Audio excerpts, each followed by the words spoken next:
हर हर महादेव, जय श्री राम, जय Hind everyone. So welcome back to the channel. This is Palak Mishra and आज की वीडियो इंग्लिश स्टूडेंट्स के लिए होने वाली है जिनका भी बीए है, एमए है। आप अगर लिटरेचर इंग्लिश के स्टूडेंट हो तो ये वीडियो आपके लिए है। और ये वीडियो बेसिकली हर बार मैं सिलेबस ही डिस्कस करती हूँ, बट ये वीडियो बहुत ही फैसिनेटिंग फैक्ट्स के बारे में है about some romantic age writers. ठीक है, तो आई होप कि आपको ये वीडियो बहुत ही इंटरेस्टिंग लगी होगी और कुछ डिफरेंट चीज़ें आपको राइटर्स के बारे में जानने का मौका मिलेगा। तो बेसिकली होता क्या है, इसका पर्पस क्या है बनाने का, कि हर बार हम क्या करते हैं ना, हम राइटर्स के बारे में कितना जानते हैं। जब भी हम राइटर्स को पढ़ते हैं तो हल्का सा बैकग्राउंड जान लेते हैं उनका, वो कहाँ पे जन्मे, डेथ कब हुई, कब उनका जन्म हुआ था, ईयर जान लेते हैं, उनके वर्क्स को पढ़ लेते हैं, उनके वर्क्स के ईयर को जान लेते हैं। लगभग इतना ही हम जान पाते हैं। तो इसीलिए मैंने कुछ 4% को लिया है एंड वो 4% के बारे में आपको मैं बहुत ही इंटरेस्टिंग चीज़ें बताऊंगी।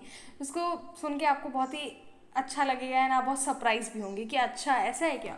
ठीक है, तो चलिए मेरे साथ शुरू हो जाइए पढ़ना। तो हम यहाँ पे ना 4 लोगों को डिस्कस करेंगे। लॉर्ड बायरन को पढ़ेंगे, पीबी शैली को पढ़ेंगे, एसटी कॉलरिज को पढ़ेंगे और वर्ड्सवर्थ को पढ़ेंगे। ठीक है, तो मैं एक चीज़ आप लोगों को क्लियर कर दूँ कि जो हमारा एजेस है, मैंने यहाँ पे नोट नहीं किया इसलिए मैं आपको बता रही हूँ कि हमारा 1700 से 1750 का जो टाइम पीरियड है उसे अगस्टन एज बोलते हैं। 1750 से 1798 को एज ऑफ ट्रांजिशन बोलते हैं और 1798 से ही हमारा रोमांटिक एज चालू होता है, जिसको 1798 टू 1838 बोलते हैं या फिर 1850 भी बोलते हैं कि इतने में रोमांटिक एज कंप्लीट है। ठीक, क्योंकि मैंने ये एजेस क्यों डिफाइन किया, क्योंकि जब मैं आपको थोड़ा सा आगे बढ़ूंगी तो आपको क्लियर होना चाहिए कि आखिर क्यों मैंने पर्टिकुलरली बोला कि कब से कब तक का जो टाइम फ्रेम है एटलीस्ट वो क्लियर हो। तो अगर आपने कॉपी लेकर नहीं बैठी है तो प्लीज़ पहले बैठ जाइए और लिखिए 2 वर्ड कि फिर से मैं बोल रही हूँ, हमारा अगस्टन एज चालू हो रहा है 1700 टू 1750, फिर एज ऑफ ट्रांजिशन है 1750 to 1798 and romantic age 1798 to 1838 या 50। चलो अब आगे बढ़ते हैं। अब ना हम वर्ड्सवर्थ के बारे में जानेंगे और फिर कॉलरिज के बारे में जानेंगे। तो वर्ड्सवर्थ के बारे में क्या होता है, कहा जाता है कि वर्ड्सवर्थ कुछ समय के लिए, कुछ 4 to 5 डेज के लिए ये फ्रांस आए थे। तो अब मैं अचानक से फ्रांस क्यों बोली, तो मैं एक चीज़ बता देती हूँ कि हमारा जो 1700 से 1798 तक का टाइम पीरियड, उसमें बहुत कुछ हो रहा था। ठीक है, इंग्लैंड में जहाँ इंडस्ट्रियल रेवोल्यूशन आया 1757 में, 1757 particularly, I am not sure about the date, but हाँ हमारा जो इन बिटवीन जो टाइम पीरियड था 1700 टू रोमांटिक एज वाला टाइम, उसमें इंग्लैंड में तो इंडस्ट्रियल रिवोल्यूशन हो रहा था, है ना। यहाँ पे बहुत सारी चीज़ें आ रही हैं, डिफरेंट चीज़ें, लोग इसमें टोबैको, अल्कोहल और डिफरेंट चीज़ें भी यहाँ पे इंट्रोड्यूस हो रही हैं और लोग इसे ट्राई भी बहुत कर रहे हैं। ठीक है, कैफ़ेज़ आ गए हैं तो लोग कैफ़े में बैठना चालू कर दिए हैं, तो अब वहाँ पे न्यू चीज़ें आ रही हैं। तो इंग्लैंड में अच्छा टाइम चल रहा है, इंडस्ट्रियल रिवोल्यूशन चल रहा है। लेकिन उस वक्त इंडस्ट्रियल रिवोल्यूशन की वजह से लंदन को, जब भी अगर लंदन का कोई पिक्चर बनाता था तो लंदन को लोग ग्रे कलर से दिखाते थे। अगर मान लो मैं बना रही हूँ लंदन की इमेज, ड्राइंग बना रही हूँ मैं, तो मैं पूरा ग्रे कलर, एक तरफ से सारा ग्रे, आसमान ग्रे, जो नीचे की ज़मीनें हैं वो भी ग्रे, पूरा बिल्डिंग्स हैं वो भी ग्रे, हर चीज़ ग्रे ही ग्रे। तो अब आप समझ सकते हैं कि ग्रे कलर पोल्यूशन को दिखाता है। तो उस वक्त इंडस्ट्रियल रेवोल्यूशन का इम्पैक्ट यही पड़ा कि लंदन को ग्रे कलर से ही डिनोट करने लगे सारे। क्यों? क्योंकि इतना ह्यूज पोल्यूशन होता था कि हर तरफ ग्रे ही ग्रे, दिखता ही नहीं था कोई कलर, इतना धुआं। ठीक, इतना समझ में आ गया। ठीक, अब इसी तो टाइम पीरियड के दौरान 1700 टू जो 1798 का टाइम पीरियड था, उसमें फ्रेंच रिवोल्यूशन भी हुआ था। आपको पता है 1789 में हुआ था फ्रेंच रिवोल्यूशन। तो सिंपल सी बात है कि 1700 टू 1798 के बीच में हुआ फ्रेंच रिवोल्यूशन का टाइमिंग। तो फ्रेंच रिवोल्यूशन के दौरान ही हमारे वर्ड्सवर्थ जो है वो फ्रांस चले जाते हैं। ठीक, और आपको पता है फ्रांस में क्या क्या हो रहा है, राजा रानी का सर काटा जा रहा है, एरिस्टोक्रेसी को खत्म करने के लिए सबको पकड़ पकड़ के उनका सर काटा जा रहा है। ठीक, तो हमारे क्या होते हैं कि फ्रेंच रिवोल्यूशन के टाइम पे जो रिवोल्यूशन हो रहा था उसमें से रॉबेस्पियर आते हैं, जो उन्हें फ्रेंच रिवोल्यूशन में थोड़ी पावर मिलती है। जिसके बाद वो क्या करते हैं, इनके जो फ्रेंड होते हैं, तो किन के फ्रेंड होते हैं, रॉबेस्पियर के फ्रेंड गिलोटिन। ठीक है, गिलोटीन जो होते हैं वो क्या करते हैं, वो एक सर काटने वाली मशीन बनाते हैं, ठीक है, और इन्हीं के नाम पे वो मशीन पड़ा है गिलोटीन, ठीक है। तो जो गुलोटीन जो होते हैं उन्होंने एक मशीन बनाती है जिससे वो सर काटने की मशीन होती है, ऊपर से धार वाली कुछ चीज़ें रखी होती है जिसको जब खींचते हैं वो नीचे से आता है और वो सामने वाले का सर अलग हो जाता है, ठीक। इसी सर से राजा रानी का भी सर काटा गया था। आपको भी पता है कि जो किंग था वहाँ का और उसके बाद जो उसकी वाइफ थी, इन दोनों का ही सर काटा गया था, फ्रांस की किंग और क्वीन दोनों का, ठीक है। तो वर्ड्सवर्थ क्या किए थे, जब वो वर्ड्सवर्थ फ्रांस में गए थे तो वो एक नदी के पास वो बैठे थे एंड वहाँ पे उन्होंने देखा कि एक सिल्वर ट्रे है, सिल्वर ट्रे यानी कि सिल्वर, और वो ट्रे यानी वही चाय वाला ट्रे, उस टाइप के ट्रे में दो कटे सर रखे हैं, एक घोड़े का सर रखा है, दूसरा क्या है, एक पर्सन का सर रखा है। तो ये किसका सर था, तो ये जो था वो प्रिंस ऑफ फ्रांस का, जो फ्रांस का जो प्रिंस था उसका सर कटा हुआ था, और हमारे जो प्रिंस का जो घोड़ा था, जिस घोड़े पे वो प्रिंस राइड करते थे, उनका भी सर कटा होके उस ट्रे में रख दिया गया था और उस रिवर में बहा दिया गया था। जिसके बाद वो तैरते तैरते वर्ड्सवर्थ के सामने आया, वर्ड्सवर्थ उसे देखते हैं और वर्ड्सवर्थ को ये चीज़ इतना धक्का लगता है, इस चीज़ से उनके दिमाग पे इतना ओवर प्रेशर आ जाता है, वो उनको देखते हैं और इतनी लंबे समय तक वो लिखना ही बंद कर देते हैं उस इवेंट के बाद, ठीक है। पीपल यूज टू से कि जो टिंटन्स एबे उनका वर्क है वो उन्होंने लिखा हुआ है, जब वो अपनी बहन के साथ तीर्थ वगैरह करने के लिए गए थे तो वो टिंटन्स एबे उनका वर्क, इसीलिए वो एक पोएम लिखे है ना टिंटन्स एबे, वो लिखे। उस इंसिडेंट के बाद वो जब उस चीज़ को देखते हैं, सर कटा हुआ सर और उस ट्रे में रखा है और वो तैर रहा है, घोड़े का सर है, उनका सर है, उसको देखने के बाद उनके माइंड पे इतना ज़्यादा इम्पैक्ट डालता है वो कि इतने लंबे समय तक, पता नहीं कितने सालों तक वर्ड्सवर्थ लिखे ही नहीं, कोई उनका वर्क नहीं आया, ठीक है। तो इसको क्या टर्म देंगे, मेंटल ब्लॉक। यहाँ पे मैंने स्टार करके लिखा भी है। This event led an impactful life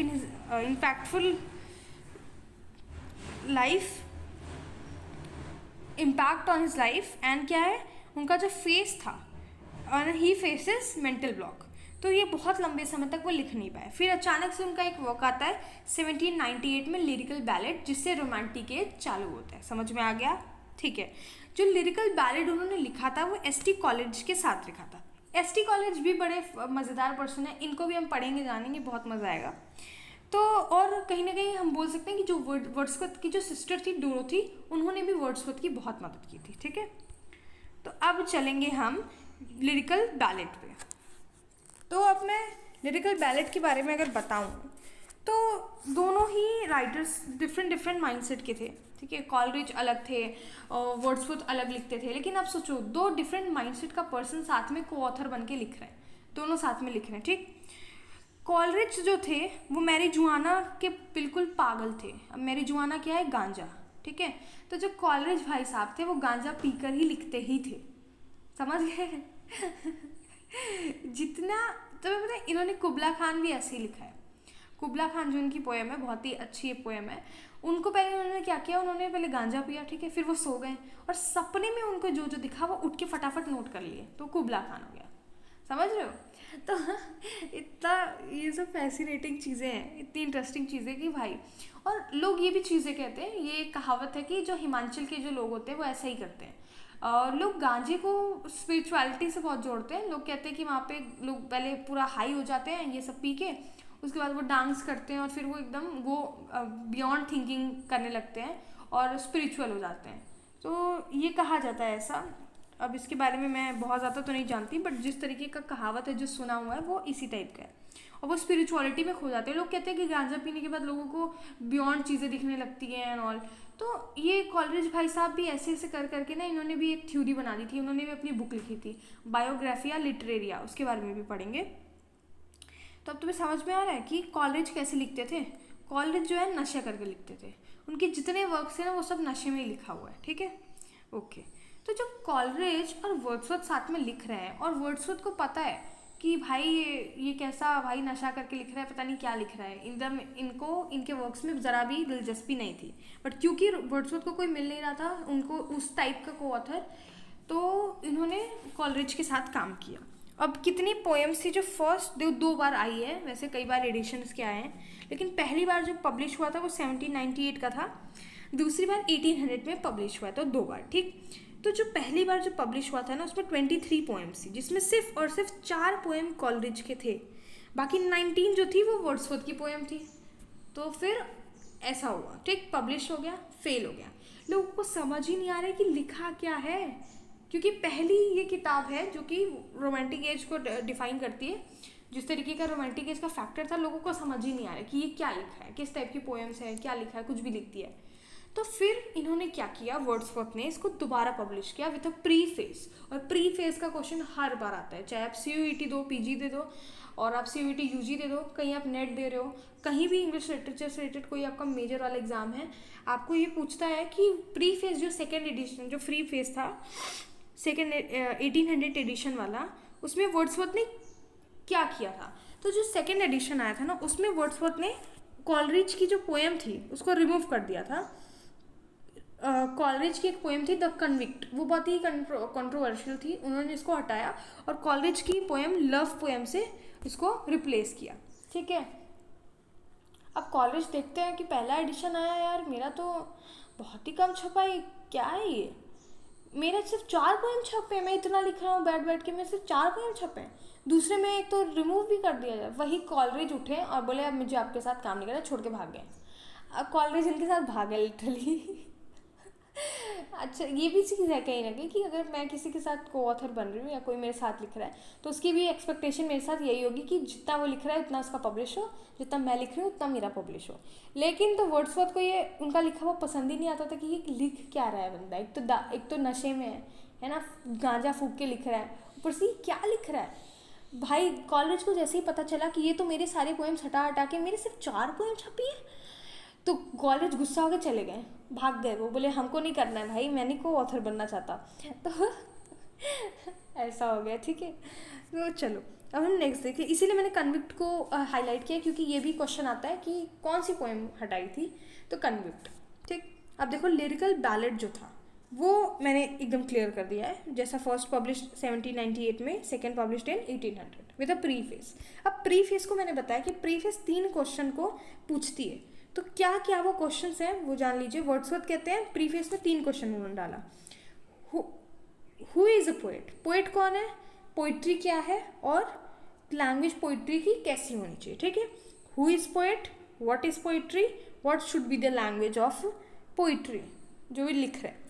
तो पहले का आंसर होगा व्हाट इज़ पोइट्री। ये भी पूछा जा चुका है, मैं आपको बता रही हूँ, MCQ में हर बार इस तरीके के क्वेश्चन पूछे ही जाते हैं ना। तो पहला पोएट कौन है, मैन स्पीकिंग टू मैन। तो अब अगर आपसे ये पूछा कि man speaking to a man किसका डेफिनेशन है अबाउट व्हाट इज़ पोएम, और सॉरी व्हाट इज़ पोएट, तो वर्ड्सवर्थ का है। फिर वो बोलते हैं कि पोइट्री क्या है, उसका आंसर वो देते हैं कि the spontaneous overflow of powerful feelings, it takes its origin from emotion recollected in tranquillity. अब देखो पोइट्री तो हम लोग बोलते हैं एक लाइन बोल के हट जाते हैं कि poetry is a powerful feelings overflow, spontaneous overflow of powerful feelings.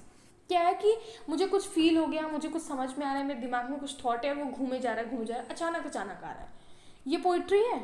ये इनकम्प्लीट डेफिनेशन है, ये है, लेकिन तब पोइट्री बनेगी जब हम शांति में, ट्रैंक्विलिटी में, एकांत में, है ना, बैठ के उसको कॉपी पे लिखें, उसको लिख दें, ये होती है पोइट्री, ठीक है। रिकलेक्टेड अगर नहीं हुआ, ट्रैंक्विलिटी में, शांति में रिकलेक्ट नहीं किया आपने अपने थॉट्स को जो स्पॉन्टेनियस आ रहा है, तो पोइट्री नहीं बन पाएगी कभी भी। फिर ये क्या कहते हैं कि लैंग्वेज कैसी होनी चाहिए पोइट्री की, तो पोइट्री की लैंग्वेज होनी चाहिए ब्लैंक वर्ड्स, क्योंकि उस वक्त कॉमन मैन जो भी लिखते थे ना, वो ब्लैंक वर्ड्स में लिखते थे, पढ़ पाते थे लोग। तो कैसा होना चाहिए लैंग्वेज, कॉमन मैन वाला। उस वक्त क्या था, ब्लैंक वर्ड्स प्रेवलेंट था, ठीक। आई होप आपको समझ में आ गया। अब थोड़ा कॉलरिज के बारे में हम जान चुके हैं कि कॉलरिज जो थे वो पूरे गांजे के एकदम आदी थे, उसी में वो पूरा नशा कर करके लिखते थे। कुबला खान भी उन्होंने वैसे ही लिखा है, लेकिन ये थोड़ा सा डिफरेंट है, ये भी नशा करके ही सारा कॉन्सेप्ट दिए। अब देखो कैसे। कॉलरिज का एक बुक आता है, वर्क आता है, उन्होंने एक थ्योरी पर्टिकुलरली दे रखी है, बायोग्राफिया लिटरेरिया, जिसमें उन्होंने 2-3 चीज़ों के बारे में एक्सप्लेन किया है। किस चीज़ के बारे में, एक वो कहते हैं फैंटेसी होता है, दूसरा कहते हैं इमेजिनेशन होता है। फिर वो कहते हैं इमेजिनेशन 2 तरीके के होते हैं, एक प्राइमरी होते हैं, दूसरा सेकेंडरी होता है। हमें इसी के बारे में पढ़ना है कि आखिर फैंटेसी क्या है, प्राइमरी इमेजिनेशन क्या होगा, सेकेंडरी इमेजिनेशन क्या होगा, ठीक। तो फैंसी, वो कहते हैं कि फैंसी जो भी है हमारी थॉट है, जो भी है आइडिया, वो एक तरीके की कोई भी आउटपुट नहीं दे रहा है, वो कोई यूटिलिटी नहीं प्रोवाइड कर रहा है, उसका कोई काम नहीं है। अब जैसे तुम बैठे बैठे सोच रहे हो कि यार मेरे पास डोरेमोन की पॉकेट होती कितना बढ़िया होता है ना, हम सोच रहे हैं यार डोरेमोन का पॉकेट होता तब तो मज़ा ही आ जाता है ना। तो ये सब क्या है, इसकी कोई यूटिलिटी नहीं है ना। ये एक तरीके का विम है और एक स्पेक है of thought that suddenly comes to you. अचानक से आपके दिमाग में कुछ थॉट आ गया, तो बस वही है, फैंसी का कोई आउटपुट नहीं निकल सकता। आपके दिमाग में मनगढ़ंत कहानी बना रहे हो आप, वो एक फैंसी है और जिसका कोई भी आउटपुट नहीं है, जिसका कोई भी यूटिलिटी नहीं है। ये बस एक ऐसा थॉट है जो तुरंत आपके दिमाग में आ गया, वो फैंसी। ठीक। इमेजिनेशन, वो कहते हैं कि भाई इमेजिनेशन के कारण ही प्रोडक्टिविटी आती है, रचनात्मक कला भी इसी से आता है, यूटिलिटी भी इसी में है, आउटपुट भी इसका निकलता है और हमें ये रचना करने में हेल्प करती है। रचना करने में क्या हेल्प करता है? इमेजिनेशन। ठीक। अब देखो इमेजिनेशन को थोड़ा सा समझ लो। इमेजिनेशन में प्राइमरी इमेजिनेशन होता है, वो क्या करता है, वो जैसा है दुनिया वैसा ही उसको समझने का प्रयास करता है। ठीक है। जैसे कि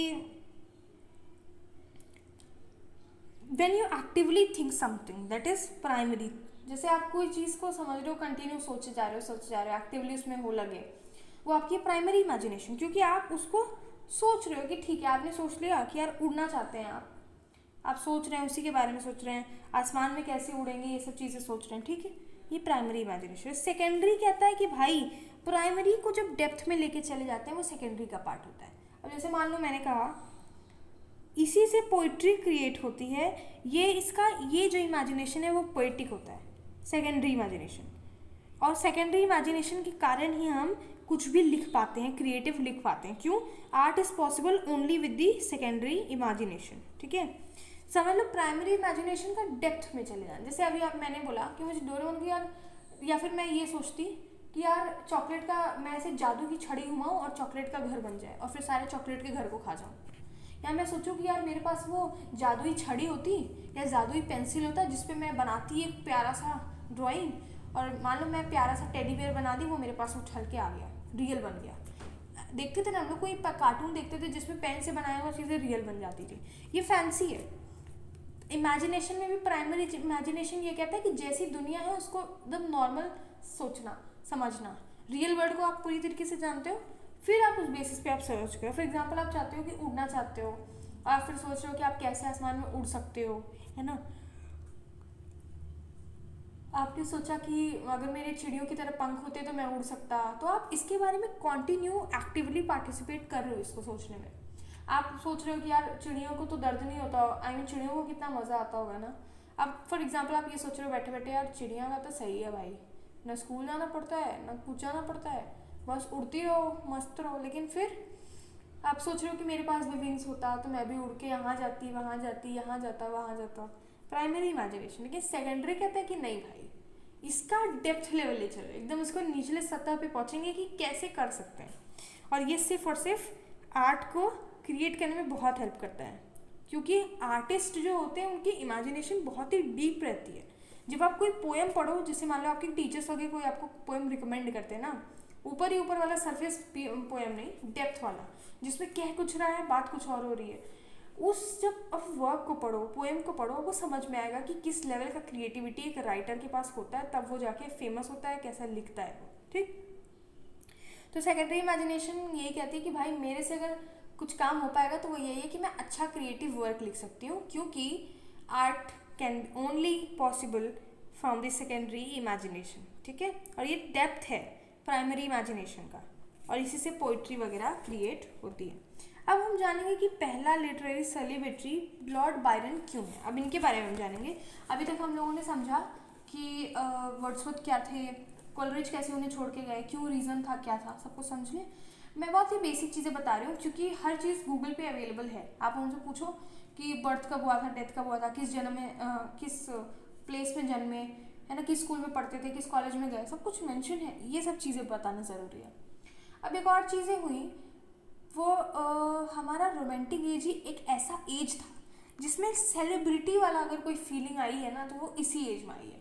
देखो यूनिवर्सिटी विट्स बहुत फेमस थे, लेकिन उनका नाम कोई नहीं जानता था। सबको पता था कि यूनिवर्सिटी विट्स का प्ले है ये, सबको जानते थे सबकी ये प्ले बहुत अच्छा यूनिवर्सिटी विट से लिखा हुआ, लेकिन प्ले के राइटर का नाम किसी को नहीं पता था।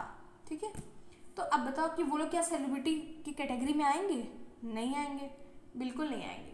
लेकिन लॉर्ड बायरन पहले ऐसे व्यक्ति थे जो रातों रात सेलिब्रिटी बने हैं, और वो लिटरली उनके पीछे लोग एकदम क्रेजी पागल, जैसे आजकल स्टैंड अप कॉमेडियंस हैं, वो विदेश में भी जाके इतना ज़्यादा फेमस हो रहे हैं, है ना, कि लिटरली विदेश में उनका बैनर लगा हुआ है और हिंदी में चीज़ें लिख रहे हैं। ठीक है, I think I have seen the video Zakir Khan का, वो जब न्यूयॉर्क गए थे आई थिंक, है ना, उसमें जो पोस्टर्स वगैरह लगे हुए थे उसमें हिंदी में लिखा था अच्छा ठीक है। अब इमेजिन करो वो इंडिया को वो लेवल पे पहुंचा रहे हैं ना। तो जैसे आज के ज़माने में स्टैंड अप कॉमेडियंस का बहुत ही ज़्यादा चर्चा है, बोलबाला है, वैसे ही लॉर्ड बायरन का रोमांटिक एज में बहुत बोलबाला था। पहले लिटरेरी सेलिब्रिटी माने जाते हैं, पहले लिटरेरी सेलिब्रिटी, याद रखिएगा। इन्होंने एक वर्क लिखा था चाइल्ड हेरोल्ड्स पिलग्रिमेज। इस बंदे ने इसको लिखा, इवनिंग पेपर में पब्लिश कराया, सो गए, सुबह उठ रहे हैं, पूरी दुनिया पागल हो गई है इनके पीछे, सब कह रहे हैं ओ माय गॉड। आप आज के ज़माने में हम लोग क्या बोलते हैं कि वीडियो वायरल हो गई है ना, अरे भाई वो तो वायरल हो गया, उसकी एक क्लिप तो वायरल हो गई है, करोड़ करोड़ व्यूज़ आ रहे हैं। इनका एक लिखा हुआ वर्क इतना ज़्यादा क्रेजी हो गया कि लिटरली सब ने चिट्ठियाँ लिख रहे हैं, बुके भेज रहे हैं इनके घर के बाहर, बहुत फेमस है। और ये बंदा था मैरिड। ठीक है, अब कहानी यहीं से चालू होती है कि लॉर्ड बायरन क्यों घर से भागे। चलो, लॉर्ड बायरन शादीशुदा थे जब लॉर्ड बायरन को लोग बहुत ज़्यादा पसंद करने लगे, सारी लड़कियां उन पर पागल हो गई, क्रेजी हो रही थी सारे लोग, है ना। तो लॉर्ड बायरन क्या कर रहे थे ना, लॉर्ड बायरन सब पर्सन को एक एक चिट्ठी लिख रहे थे, जिन्होंने चिट्ठी भेजी थी ना सबको रिप्लाई कर रहे थे। ऐसे उन्होंने 1 साल तक लगातार कांड करते गए। फिर इनको पता चल गया कि इनकी वाइफ को पता चल गया है कि ये कर क्या रहे हैं। अब तो भाई ये निकल गए, बोले यार अब तो कुछ भी हो जाए, अब घर तो नहीं लौट सकता मैं। तो लॉर्ड बायरन क्या किया, अपना घर छोड़ के भाग गए कि भाई घर जाऊंगा तो मेरी शामत ही आने वाली है, क्योंकि एक तो मैं मैरिड हूँ, ऊपर से मैं सबको लेटर लिख रहा हूँ, सबको ये सब कर रहा हूँ, है ना, और मेरी वाइफ तो मुझे छोड़ेगी नहीं। ये अपना घर ही छोड़ दिए, ये इंग्लैंड छोड़ दिए, बोले कि भाई इंग्लैंड में रहना तो सेफ नहीं है। ठीक है, ये बोले कि अगर मैं यहाँ रहा भी तो मैं तो भाई लॉर्ड हूँ, क्योंकि अब यहाँ पे जो लॉर्ड बायरन लगा है ना, ये एक ऐसी फैमिली से बिलोंग करते थे, वही जो टैक्स कलेक्टर नहीं होते, सर्फ एंड लॉर्ड वाला सिस्टम, आपने फ्यूडल सिस्टम पढ़ा होगा, तो इनकी फैमिली उस बैकग्राउंड से थी। तो ये बोले कि यार मुझे तो सारे पहचान जाएंगे, सिंपल सी बात है, एक तो मैं लॉर्ड हूँ, जिधर जाऊँगा सब मुझे जान जाएगा कि मैं इधर ही रहता हूँ। ये क्या किए, छोड़ के भाग गए, बोले भाई यहाँ पे ना इंग्लैंड में रहना ठीक नहीं है। ये क्या किया, पूरा लाइफ यूरोप ट्रैवल किए, इधर उधर यूरोप के कोनों कोनों में ट्रैवल किया इन्होंने, और कहाँ मरे, वेनिस में जाके मरे। ये याद रखिएगा कि ये इंग्लैंड से भाग गए, बोले भाई अब तो सेफ नहीं है, मेरी वाइफ तो बड़ी पीटेगी, निकल गए, अपना घर ही छोड़ दिए, और यूरोप में इधर उधर पूरा टाइम घूमते रहे, और इनकी डेथ जो हुई थी वो वेनिस में हुई थी। समझ में आया। अब क्या हो गया, इस बंदे का एक दोस्त बन गया, ये कौन है, पीबी शेली। अब शुरुआत होती है हमारे न्यू महारथी की, पीबी शेली। देखो लॉर्ड बायरन जो किए तो वो किए, ठीक है, पीबी शेली नेक्स्ट लेवल के बंदे हैं। इनका कहानी सुनोगे ना तो आपको कहेगा कि हे भगवान ये क्या कर रहे हैं। ठीक है, पीबी शेली इज लाइक ऐसे पर्सन है कि उनके बारे में पूरा अच्छा भी नहीं बोल सकते, पूरा बुरा भी नहीं बोल सकते, अभी मीडियोकर में हम खुद ही समझ नहीं पाते हम क्या बोले। P B Shelley is like that. तो देखो अब हुआ क्या ना कि ये जो बायरन थे वो बहुत ही ज़्यादा पार्टी एनिमल थे। ठीक है, बहुत पार्टी एनिमल थे ये बंदे। हमेशा अपने पैलेस में, जहाँ जिस घर में रहते थे, बड़ा सा आलिशान महल, उसी में सबको बुला के पार्टी कर देते थे। ठीक, अब तो घर से भाग गए। अब ये जहाँ मिले तो पीबी शेली से जब इनकी दोस्ती हुई, और इनके 2-3 दोस्त बने। अब नाम भी मैं आपको क्लियर बता रही हूँ, यहाँ पे मैंने लिखा है he met P B Shelley, they became friends, इसको याद रखिएगा।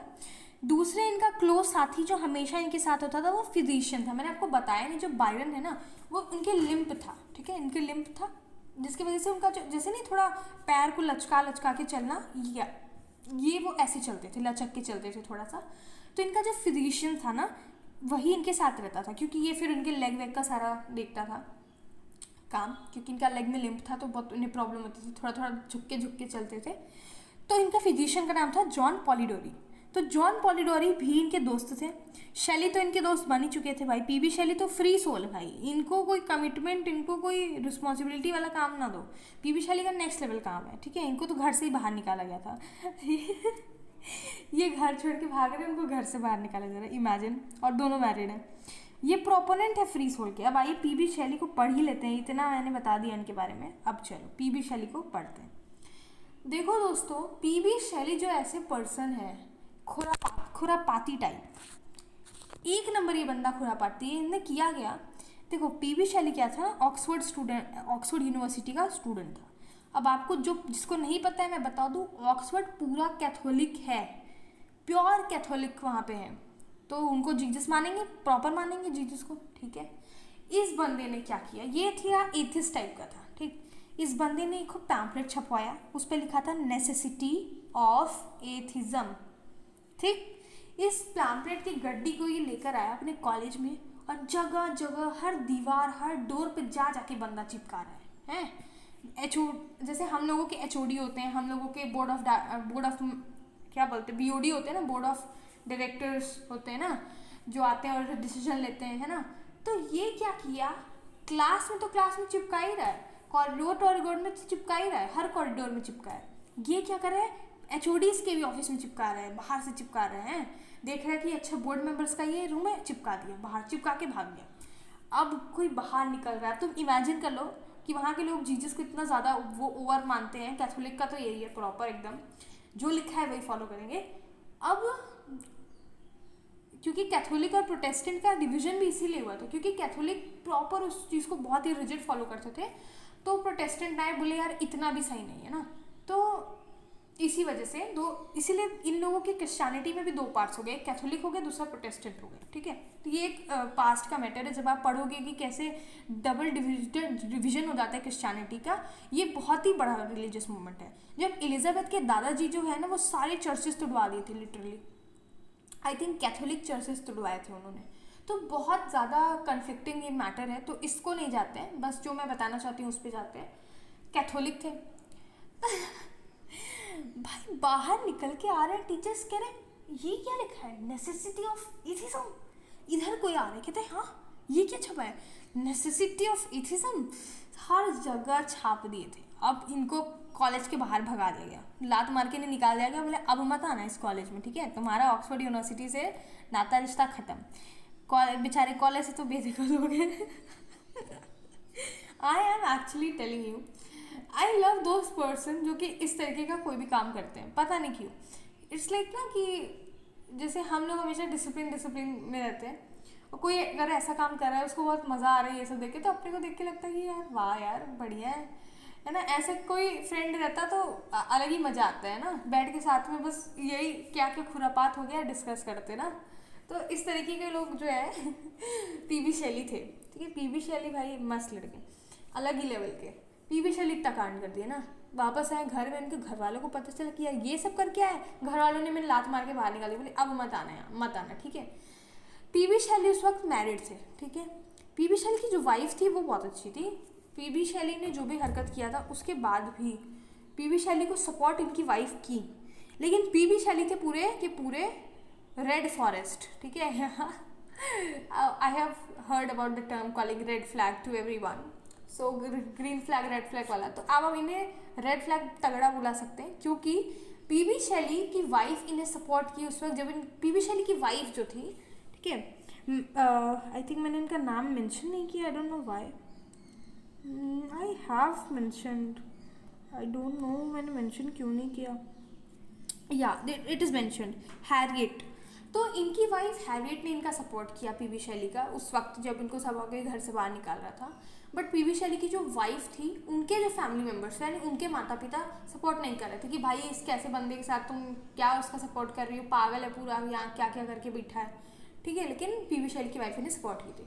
पीबी शैली अब तो घर नहीं जा सकते, ये भी बाहर निकल गए, ठीक है। ये बाहर निकल के मिल गए बायरन से, अब बायरन से इनकी दोस्ती हो गई। अब एक और चीज़ सुन लो, अभी तक जो बायरन वाला काम आने से पहले पीबी शैली के खुद सर थे, टीचर सब लोग इन्हें बोलता है। ये इनके भी वर्क्स बहुत फेमस है, विलियम गॉडविन के। चाहे तो आप गूगल पे विलियम गॉडविन्स वर्क डालिएगा, आप याद कर लीजिएगा वो सब चीज़ें, क्या पता क्वेश्चन में आ जाए। ये जाते हैं अपने टीचर के पास, ठीक है। विलियम गॉडविन की जो वाइफ होती है उनकी डेथ हो जाती है, ठीक है। तो उनके ग्रेव के पास विलियम गॉडविन की बेटी खड़ी होती है जिसका नाम था मैरी वॉलस्टोन क्राफ्ट, जो बाद में मैरी शेली बन जाती है। मैरी शेली का नाम आप सब ने सुना है, फ्रैंकेनस्टीन इन्होंने लिखा है। मैं अब जानती हूँ, मैं आपको बताती हूँ कैसे फ्रैंकेनस्टीन आया, शुरुआत क्या थी इसकी। विलियम गॉडविन की वाइफ जब मर गई तो पीबी शेली वहाँ पे मौजूद थे ना, इन्होंने ग्रेव के पास इनकी डॉटर को देख लिया, मैरी को, और फिर इन्हें लव एट फर्स्ट साइट हो गया और ये इन पे प्यार में पड़ गए, ठीक। अब देख रहे हो, मतलब एक तो वाइफ है, दूसरा सपोर्टिंग वाइफ है, तीसरा ये क्या कर रहे हैं, ये बोले नहीं भाई ये तो बढ़िया लग रही है। इससे पहले भी उन्होंने देख रखा था उन्हें, लेकिन उस दिन उन्हें बहुत ज़्यादा अच्छी लग गई तो इनको प्यार हो गया, ठीक है। ठीक है भाई, हो गया क्लियर। अब ये क्या करते हैं ये एक लंबा सा लेटर लिखते हैं अपनी वाइफ को। इनकी वाइफ का नाम क्या था, हैरियट। हैरियट को लेटर लिख के बताते हैं यार देखो मेरा तुम्हारा ठीक नहीं चल रहा, मैं किसी और से प्यार करता हूँ, ओके बाय। एक अच्छा खासा लेटर है, मैं आपको शॉर्ट में बता रही हूँ। उन्होंने ये लिखा था कि मैं किसी और से प्यार करता हूँ। लेटर हैरियट को मिलता है और कहा जाता है इसी वजह से उनकी जो वाइफ थी उन्होंने सुसाइड कर लिया था, ठीक है। और आफ्टर सुसाइड इन्होंने मैरी वॉलस्टोन क्राफ्ट से शादी की, जो बाद में जाके मैरी शेली बन गई। देख रहे हो बंदे का मतलब कितना, ये तो भाई सारा सरेआम डिच करना हो गया। तो Shelley was the proponent of free love, calling situationship बोलते हैं ना। हाँ, आज के ज़माने में बहुत सारी शिपें चल रही हैं, ठीक है। हम तो स्कॉलरशिप के पीछे पड़ते हैं लिटरली। तो इट्स लाइक एवरीवेयर, हर एक सिचुएशन पे एक टर्म बन गया है, ये शिप है, ये शिप है। तो ये प्रोपोनेंट थे सिचुएशनशिप का, इनको कमिटमेंट से कोई लेना देना नहीं था। ही यूज्ड टू से दिस कि भाई आई एम फ्री सोल, ठीक है, I don't want to, take commitments and all. I don't want responsibilities. He wants freedom in his life. And in situationship is like that कि आप intimate भी हो, आपको कुछ फील भी आ रहा है, लेकिन आप कोई प्रॉमिस नहीं किया कि आप उसके साथ जीवन भर रहोगे या मैरिज, इस तरह की चीज़ें। तो यही पर्सन था जिसने ये सारी चीज़ों को उस वक्त चालू किया था, है ना। आज की जेन ज़ी नहीं चालू की, यही चालू की है, ठीक है। So it's like it is situationship, ठीक है। तो अब क्या है, ये शैली जो है इन्होंने क्या किया, इन्होंने अपनी वाइफ को लेटर लिखा, वाइफ ने पढ़ा, वाइफ को झटका लगा, शायद उन्होंने इसलिए सुसाइड कर लिया था। एंड उसके बाद उन्होंने मैरी से शादी कर ली, शादी हो भी गई इनकी, ठीक। अब आगे बढ़ते हैं। अब ये तीन बंदे, मैरी शेली, ठीक है, मैरी शेली के साथ पीबी शेली और उनके जॉन पॉलिडोरी जो कि फिजिशियन थे, ये तीनों आते हैं। और उस दिन बहुत ज़्यादा बारिश हो रही होती है, तो जो बायरन होते हैं, लॉर्ड बायरन, उनके जब ये लोग घर पे आते हैं पार्टी वार्टी करने के लिए, क्योंकि अभी भी ये बंदा पार्टी ही कर रहा है, तो उस दिन बहुत बारिश होती है, तो कैंडल वैंडल जलाए रहते हैं। तो थोड़ा सा जानते हो जब अंधेरा रहता है कैंडल वैंडल जलता है, ऊपर से बारिश वाला रात है, तो ऐसा हो जाता है ना कि आपको भूत टाइप की फीलिंग आती है। तो बायरन ने एक आइडिया दिया कि क्यों ना हम एक स्टोरी लिखते हैं, भूतिया स्टोरी लिखते हैं, ठीक। सारे लोग उस वक्त लिखना चालू कर दिए। इन्होंने, जॉन पॉलिडोरी ने एक स्टोरी लिखा, द वैम्पायर, ठीक है, वैम्पायर से रिलेटेड एक स्टोरी लिखी जो पहली वैम्पायर स्टोरी थी। बेसिकली जॉन पॉलिडोरी ने कहीं से पढ़ा था इस चीज़ को, अर्बन लेजेंड का कोई कुछ तो पढ़ा था, जिससे इन्होंने इंस्पायर होके ऑन द स्पॉट एक स्टोरी लिखी जो पहली वैम्पायर स्टोरी मानी जाती है, ठीक। मैरी शेली एंड पीबी शेली ने एक साथ काम किया, साथ में बैठे थे ये सारे, एंड इन्होंने लिखा मॉडर्न प्रोमेथियस, ठीक है। इनकी मैरी की स्टोरी का नाम था मॉडर्न प्रोमेथियस, जो बाद में जाके जो पीबी शेली है, मैरी शेली है, दोनों ने साथ में पूरी तरीके से फॉर्म करके फ्रैंकेनस्टीन नाम की बुक में पब्लिश किया। फ्रैंकेनस्टीन अगर नहीं पढ़ा है, सुन लेना, एटलीस्ट उनकी स्टोरी सुन लेना, बहुत ही इंटरेस्टिंग है और आपको लगेगा कि ओ माय गॉड। तो literally it is like that, बहुत अच्छी है फ्रैंकेनस्टीन। तो इन तीनों ने, अब इमेजिन कर लो कि इन लोगों को पता भी नहीं है कि ये फर्स्ट स्टोरी लिख रहे हैं, इनको मैरी को भी नहीं पता है कि ये जो मॉडर्न प्रोमेथियस से आगे चल के फ्रैंकेनस्टीन को बच्चों के सिलेबस में पढ़ाया जाएगा, ठीक है। तो इन्होंने ऐसा काम किया था। तो अब आप देख सकते हो कि पीबी शेली का कैरेक्टर कैसा था। पीबी शेली बहुत बदमाश टाइप के थे, ठीक है। इन्होंने जो कर रखा था ना कॉलेज में, उसके बाद इन्होंने जो भगाए गए थे अपने घर से, और लॉर्ड बायरन बेचारे वो खुद भाग गए थे, बोले कि भाई घर पे जाना सेफ नहीं है, बाहर चला जाता हूँ, भाग ही जाता हूँ अपने घर से। तो इसलिए दे बोथ बिकेम फ्रेंड्स। ऐसा नहीं होता कि भाई दो, अच्छा मैंने एक बहुत ही अच्छा टर्म सुना है, चोर चोर मौसेरे भाई, ठीक है। ये ना हम जब स्कूल में होते थे तो जो बॉयज़ लोग शैतानी करते थे और कोई दूसरा सपोर्ट कर देता, सर इसने क्या ही किया है, तो सर भी लाइक हाँ हाँ चोर चोर मौसेरे भाई तुम भी तो वही हो। It's like that. तो मुझे मुझे आपसे ये चीज़ शेयर करनी थी। बिल्कुल मैं हर एक ऑथर्स को डीप में पढ़ाऊँगी, लेकिन ये 3-4 लोग यार दे आर वेरी इंटरकनेक्टेड। तुम खुद सोचो, कॉलरिज जो है वो क्या नशा करके लिख रहे हैं, ठीक है, नशा करते करते उन्होंने इतनी अच्छी पोएम लिख डाली। ओ गॉड, है ना बेचारे। फिर कॉलरिज ने देखा कि यार ये तो मेरा पूरा पोएम छाप ही नहीं रहा, भाग गए छोड़ के, बोले मुझे तुम्हारे साथ नहीं लिखना, भाग भी गए। फिर लॉर्ड बायरन अपने घर से भागे क्योंकि सारी लड़कियों को ये मैसेज में चिट्ठी लिख लिख के भेजते थे। पीबी शैली अलग काम की, पीबी शैली अपनी वाइफ को ही धोखा दे दिया, बोले जाओ भाई मुझे तो किसी और से प्यार हो गया। मतलब और ऊपर से इसका हिम्मत देखो, लेटर भी लिख कर दे रहा है। तो उसके बाद शादी भी कर ली, मतलब इसकी वाइफ सुसाइड कर ली, तो ये सोचा चलो अच्छा ही है, मेरे रास्ते में से कांटा हट गया, ये भी मैं शादी कर ली, है ना। और ये मैरी शैली जो है इनके साथ फेमस हो गई क्योंकि उन्होंने वर्क भी अच्छे अच्छे लिखे हैं, ठीक है। तो गॉड, मतलब राइटर्स आर लाइक वेरी। अब नेक्स्ट वीडियो में ना मैं पक्का WB ईट्स को पढ़ाऊंगी, पता नहीं क्यों मुझे उनके बारे में बहुत इंटरेस्टिंग आपको बताने का बहुत मन कर रहा है। तो आई होप कि आप भी, मैंने आपको जो भी बताया वो आपको अभी तक पता ना हो। अगर पता है तो बहुत अच्छी बात है, ऑफकोर्स अच्छी बात है। अगर नहीं पता है तो आप मुझे कमेंट में ज़रूर बताइएगा कि यार मैम मुझे तो पता ही नहीं था कि ये कांड करके रखे हैं पीबी शैली, ये बायरन ऐसे करते थे। You know Byron is like first literary celebrity, जैसे कि आजकल के स्टैंड अप कॉमेडियंस जब विदेश में जा रहे हैं तो उस लेवल का रिप्रेजेंट करें इंडिया को। हालांकि now day stand up comedians are using, मतलब मैक्सिमम जो होते हैं ना वो जोक्स लिखना, जोक्स लिखना इज़ वेरी डिफिकल्ट टास्क। मैंने कुछ लोगों को देखा है वो आते हैं और वो यही करते हैं कि तुम्हारा नाम क्या है, तुम्हारा नाम क्या है, मतलब तुम्हारा नाम क्या है, तुम्हारा नाम क्या है, और फिर थोड़ा बहुत चीज़ों पे लोग हंस रहे हैं कर रहे हैं। It's not a comedy, right. And Zakir is the person, I have seen him. Zakir is a person, of course मैं इंटरनेट पे ही देखा है, वो फिजिकल कॉमेडी करते हैं।